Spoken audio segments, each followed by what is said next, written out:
वही हुआ जिसका सीमा को डर था। उसके पति को पता चल ही गया कि उसका किसी और के साथ अफेयर चल रहा है। अब क्या होगा वह सोच रही थी। क्या कहेगा पति? क्यों किया तुमने मेरे साथ इतना बड़ा धोखा? क्या कमी थी मेरे प्यार में? क्या नहीं दिया मैंने तुम्हें घर परिवार सुखी संसार पैसा इज्जत? प्यार किस चीज की कमी रह गई थी जो तुम्हें वत्सलन होना पड़ा? क्या कारण था कि तुम्हें चरित्रहीन होना पड़ा? मैंने तुमसे प्यार किया, शादी की, हमारे प्यार की निशानी हमारा एक प्यारा बेटा। अब क्या था बाकी? सिवा तुम्हारी शारीरिक भूख के तुम पत्नी नहीं वैश्य हो वैश्या। हाँ, मैंने धोखा दिया है अपने पति को। अपने शादीशुदा जीवन के साथ छल किया है मैंने। मैं एक गिरी हुई औरत हूँ। मुझे कोई अधिकार नहीं किसी के नाम का सिंदूर भरकर किसी और के साथ बिस्तर सजाने का। यही बेईमानी है, ये धोखा है। लेकिन जिस्म के इस इंद्रजाल में फंसी गई आखिर। मैं खुश थी अपनी दुनिया में, अपने पति, अपने घर व अपने बच्चे के साथ। फिर क्यों, कब, कैसे राज मेरे अस्तित्व पर छाता गया और मैं उसके प्रेम जाल में उलझती चली गई। हाँ, मैं एक साधारण नारी, मुझ पर किसी का जादू चल सकता है। मैं भी किसी के मुंह पाश में बन सकती हूँ। ठीक वैसे ही जैसे कोई बच्चा नया खिलौना देखकर अपने पास के खिलौने को फेंक कर नए खिलौने की तरफ हाथ बढ़ाने लगता है। नहीं, मैं कोई बच्ची नहीं, पति कोई खिलौना नहीं, घर परिवार शादीशुदा जीवन कोई मजाक नहीं कि कल दूसरा मिला तो पहला छोड़ दिया। यदि अहिल्या को अपने भ्रष्ट होने पर पत्थर की शीला बनना पड़ा फिर मैं क्या चीज़? मैं भी एक औरत हूँ। मेरे भी कुछ अरमान हैं, इच्छाएं हैं। यदि कोई अच्छा लगने लगे तो इसमें मैं क्या कर सकती हूँ? मैं मजबूर थी अपने दिल के चलते। रात चमकते सूरज की तरह आया और मुझ पर छा गया। उन दिनों मेरे पति अकाउंट की ट्रेनिंग पर 9 माह के लिए राजधानी गए हुए थे। फोन पर अक्सर बातें होती रहती थी। बीच में आना संभव नहीं था। हर रात पति के आलिंगन की आदि में अपने को रोकती, संभालती रही। अपने को जीवन के अन्य कामों में व्यस्त रखते हुए समझाती रही कि ये मन पति के लिए है। किसी की छाया पड़ना, किसी के बारे में सोचना भी गुनाह है। लेकिन यह भी ना कर गई मैं अपनी सहेली रीता के घर बैठने जाती। पति घर पर थी नहीं। बेटा नाना नानी के घर गया हुआ था गर्मियों की छुट्टी में। रीता के घर कभी पार्टी होती, कभी शेरो शायरी, कभी गीत संगीत की महफिल जचती, कभी पत्ते खेलते। ऐसे ही पार्टी में एक दिन राज आया। ऑर्केस्ट्रा में गाता रहा। रीता का चचेरा भाई था। रात का खाना वह अपनी चचेरी बहन के यहाँ खाता और दिन भर स्ट्रगल करता। एक दिन रीता के कहने पर उसने कुछ प्रेम भरे, कुछ दर्द भरे गीत सुनाए। खूबसूरत बाका जवान, गोरा रंग, 6 फुट के लगभग हाइट। उसकी आंखें जब जब मुझसे टकराती मेरे दिल में तूफान सा उठने लगता। राज अक्सर मुझसे हंसी मजाक करता, मुझे छेड़ता और यही हंसी मजाक छेड़छाड़ एक दिन मुझे राज के बहुत करीब आई। मैं रीता के घर पहुंची। रीता कहीं गई हुई थी काम से।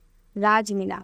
ढेर सारी बातें हुई और बातों ही बातों में राज ने कह दिया मैं तुमसे प्यार करता हूँ। मुझे उसे डांटना चाहिए था, मना करना चाहिए था, लेकिन नहीं। मैं भी जैसे बिछने के लिए तैयार बैठी थी। मैंने कहा राज मैं शादीशुदा हूँ। राज ने तुरंत कहा कि शादीशुदा औरत किसी से प्यार नहीं कर सकती। ऐसा कहीं लिखा है? क्या तुम मुझसे प्यार करती हो? मैंने कहा हाँ, और उसने मुझे अपनी बाहों में समेट लिया। फिर मैं भूल गई कि मैं एक बच्चे की माँ हूँ, मैं किसी की व्याता हूँ, जिसके साथ जीने मरने की मैंने अग्नि के समक्ष सौगंध खाई थी। लेकिन ये दिल का बहकना, राज की बाहों में खो जाना, इसने मुझे सब कुछ भुला कर रख दिया। मैं और राज अक्सर मिलते, प्यार भरी बातें करते।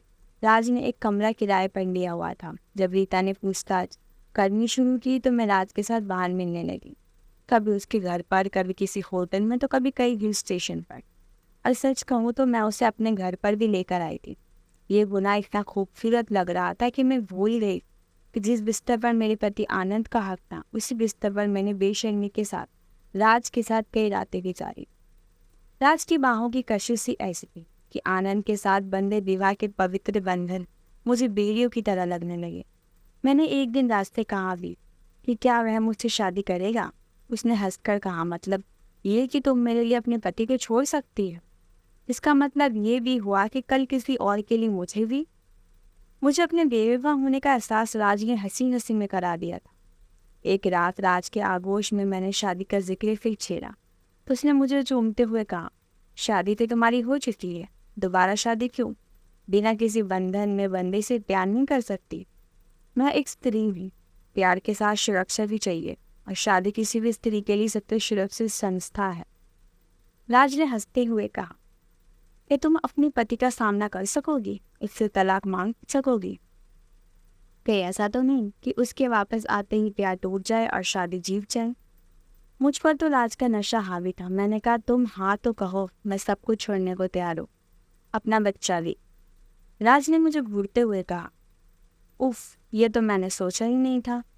राज, क्या ऐसा नहीं हो सकता कि हम बच्चे को अपने साथ रख लें? राज ने हंसते हुए कहा, क्या तुम्हारा बेटा मुझे अपने पिता मानेगा? कभी नहीं। क्या मैं उसे उसके बाप जैसा प्यार दे सकूंगा? कभी नहीं। क्या तलाक लेने के बाद अदालत बच्चा तुम्हें सौंपेगी? कभी नहीं। क्या वह बच्चा मुझे हर घड़ी इस बात का एहसास नहीं दिलाएगा कि तुम पहले किसी और के साथ किसी और की निशान? क्या उस बच्चे में तुम्हें अपने पति की यादें? देखो सीमा, मैं तुमसे प्यार करता हूँ, लेकिन शादी करना तुम्हारे लिए तब तक संभव नहीं जब तक तुम अपना अतीत पूरी तरह नहीं भूल जाती। अपने माता पिता, भाई बहन, सास ससुर, देवर ननद, अपनी शादी की सुहागरात, अपने पति के साथ बिताए पल पल, यहाँ तक कि अपना बच्चा भी, कि ये बच्चा सिर्फ तुम्हारा नहीं है, इतना सिर्फ भीना तुम्हारे लिए संभव नहीं है। कल जब तुम्हें मुझ में कोई कमी दिखेगी तो तुम्हें अपने पति के साथ मेरी तुलना करने लगोगी। इसलिए शादी करना संभव नहीं है। प्यार एक अलग बात है, किसी पल में कमज़ोर होकर किसी और में खो जाना, इसे अपना सब कुछ मान लेना और बात है, लेकिन शादी बहुत बड़ा फैसला है। तुम्हारे प्यार में मैं भी भूल गया कि तुम किसी की पत्नी हो, किसी की माँ हो, किसी के साथ कई रातें पत्नी बनकर गुजारी है। सिमने, ये मेरा प्यार था जो मैंने इन बातों की परवाह नहीं की।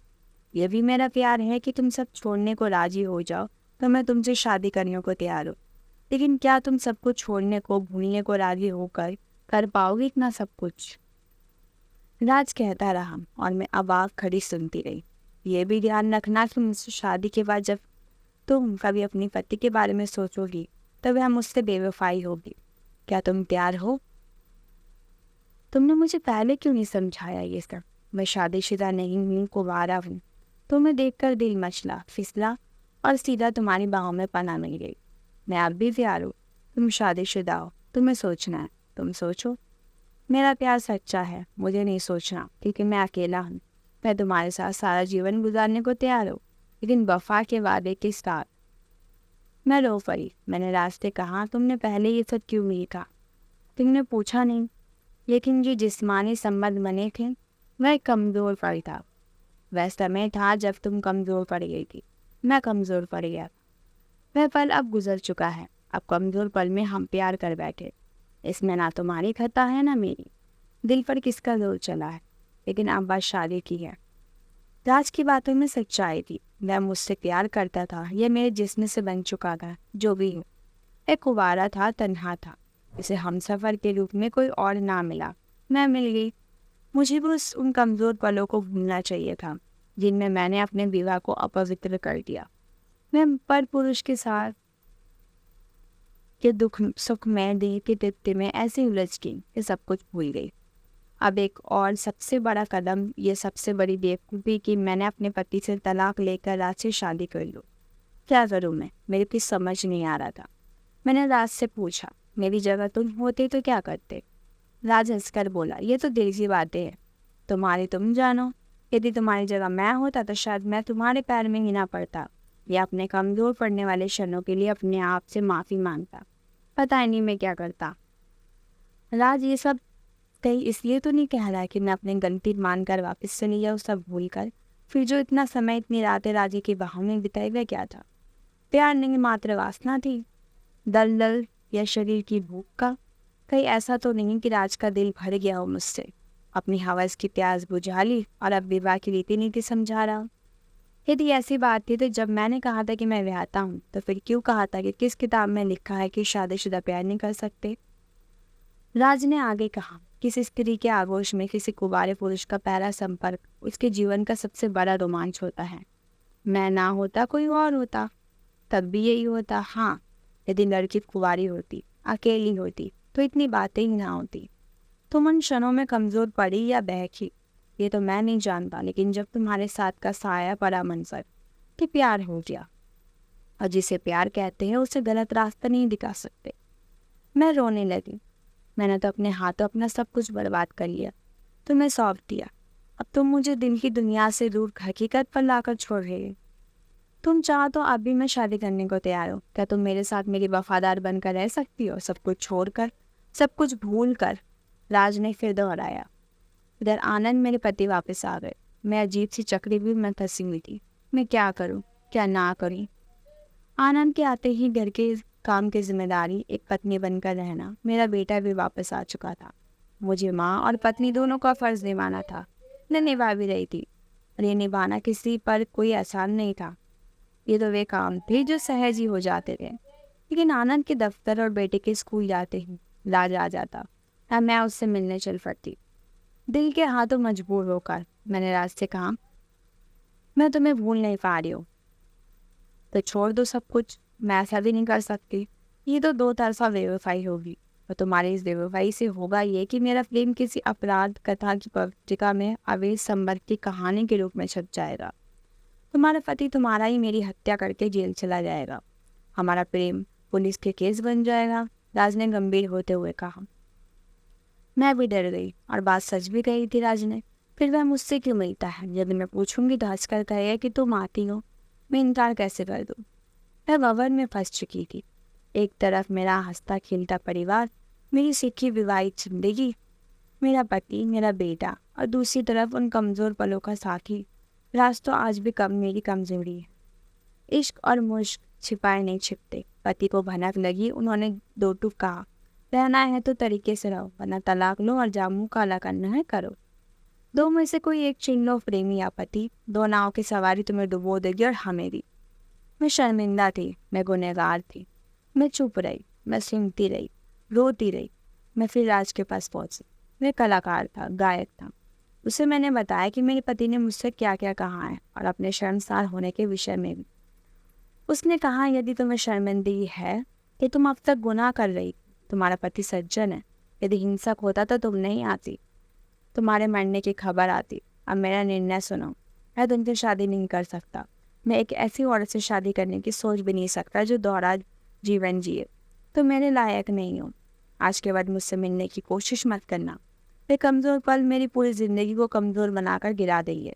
आज के बाद आई तो बेवफा कहलाओगी दोनों तरफ से। उन कमज़ोर पलों को भूलने में ही भलाई है। मैं चली गई। उसके बाद कभी नहीं मिली राज से। रीता ने ही एक बार बताया कि वह शहर छोड़कर चला गया है।